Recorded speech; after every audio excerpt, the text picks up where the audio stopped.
Olá pessoal, bom dia, sejam bem-vindos a mais uma aula de ciências. Hoje nós vamos aprender um pouco sobre reprodução sexuada, não é? E a nossa aula de hoje, ela tem como objetivo então, reconhecer as características principais deste tipo de reprodução, a reprodução sexuada. Vocês já viram nas aulas anteriores, lá nos estudos de vocês, se vocês fizeram no livro didático, que nós temos dois tipos, a reprodução sexuada e assexuada. Qual é a principal diferença, então, entre essas duas, né? Aqui, no caso, a reprodução sexuada, a gente tem aí a união de gametas. O que são esses gametas? Os gametas são células especializadas, né? São células reprodutivas. Então, o gameta masculino a gente vai chamar de espermatozoide e o gameta feminino nós vamos chamar de óvulo. Esses dois gametas, eles vão se unir no processo de fecundação, onde essa fecundação ela pode ser interna, dentro do corpo da fêmea, ou ela pode ser externa, fora do corpo da fêmea, certo? Então, aí, recapitulando o que a gente viu, né? A reprodução sexuada, ela tem a união de gametas, a união de células do nosso corpo, do corpo de animais, do corpo de plantas, células reprodutivas que são especializadas nisso. Essas duas células, quando se encontram, né? Elas vão dar origem ao zigoto. O que seria o zigoto? O zigoto é a união daquelas duas células lá, daqueles dois gametas que eu citei para vocês, né? Após a fertilização, o processo de fecundação, seja interno ou externo, né?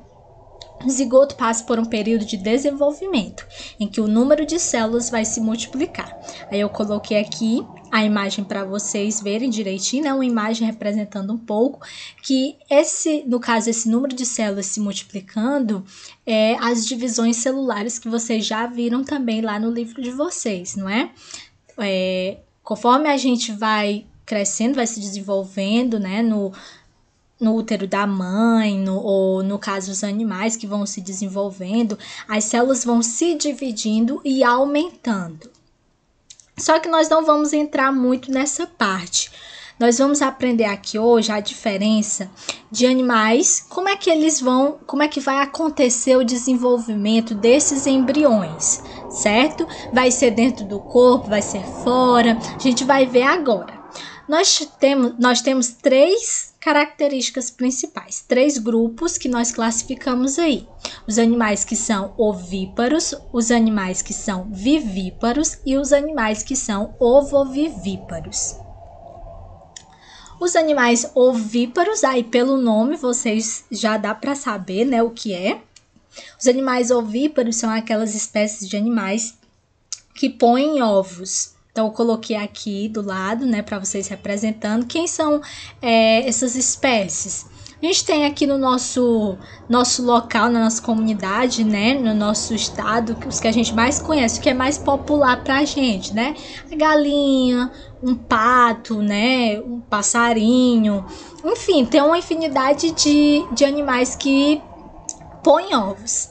Esses ovos, eles vão ter algumas características principais. Primeiro, né? Há um pequeno embrião e uma reserva nutritiva. Então, assim que a galinha, vou usar aqui o exemplo da galinha, né? A galinha, quando ela põe o ovo, não vai ter logo o embrião, né? Acredito que isso vocês já saibam. Vai ter apenas essa parte da reserva nutritiva. Conforme o passar do tempo, né? Que ela vai ali passando naquele processo que a gente chama de chocar, né? Os ovos. O embrião vai se desenvolvendo. E essa reserva nutritiva, gente, é para que esse ser que está para se desenvolver, ele precisa de nutrientes para ele poder conseguir se desenvolver. Se ele não tem nutrientes, se ele não tem, né, abre aspas aqui, comida, fecha aspas, ele não vai ter como se desenvolver, ele precisa de nutrientes, assim como qualquer outro ser vivo para se desenvolver. Então, por isso que tem essa reserva nutritiva. Outra característica, os ovos das espécies terrestres têm paredes impermeáveis à água. Ano passado eu comentei com vocês, né? A gente comentou um pouco sobre a evolução dessas espécies, né? Aquelas espécies que eram só ali na água e com o passar dos anos, né? Foi tendo a conquista do espaço terrestre. Então, quando eles saíram da água e começaram a conquistar esse espaço terrestre, a Terra, ele é um ambiente muito mais seco, muito mais quente que lá dentro da água. Então, eles precisaram desenvolver algumas adaptações, algumas características para poder sobreviver, né? No caso, eles não, já que é um ovo, é algo fechado, ele não poderia perder os líquidos, né? A água que estava ali dentro dele, porque senão ele ia ficar desidratado e iria morrer. Então, eles têm paredes que são impermeáveis à água, esses ovos, né? No entanto, por mais que eles sejam impermeáveis à água, vai ter pequenos furinhos, onde vai ser, esses furos são tão pequenos que só dá mesmo para passar o ar, né? Para fazer a troca de gases. O outro tipo são os animais vivíparos. Os animais vivíparos são espécies que retêm os embriões no interior de seu corpo. Aqui eu coloquei a imagem dos cachorros, né, de cachorrinhos aqui, mas poderia ser também uma imagem de um ser humano, né?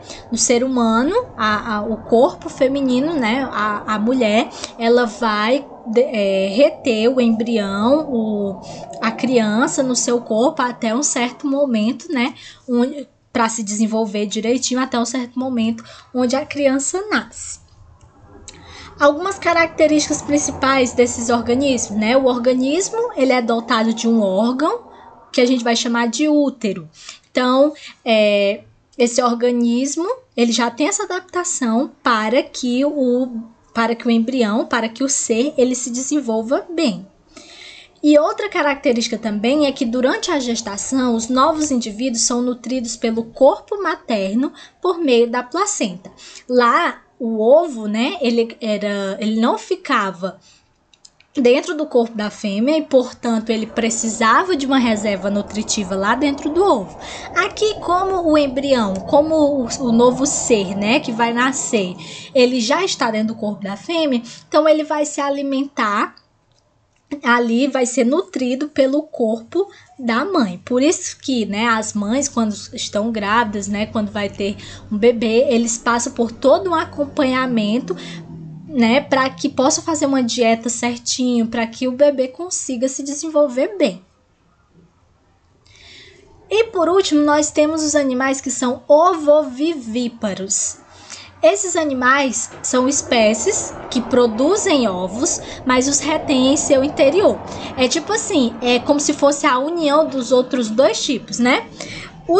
Esses tipos ovovivíparos, eles vão produzir ovos, assim como os ovíparos, só que diferente dos ovíparos, ele vai fazer o que no caso, né? Ele vai permanecer com esse ovo dentro do corpo deles. Certo? Eles não vão colocar, né, esse ovo para fora, colocar em um ambiente externo.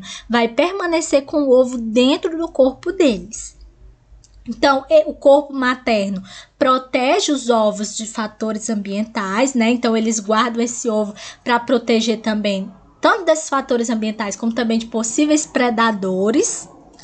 E aqui a nutrição não vem diretamente da mãe. Por mais que o ovo continue lá dentro do corpo do animal, a nutrição não vem diretamente da mãe. Vai ser igual lá nos organismos que são ovíparos, certo? Tem a reserva nutritiva lá dentro do ovo. Bom, pessoal, por hoje é só. Eu espero que vocês tenham entendido e até a nossa próxima aula.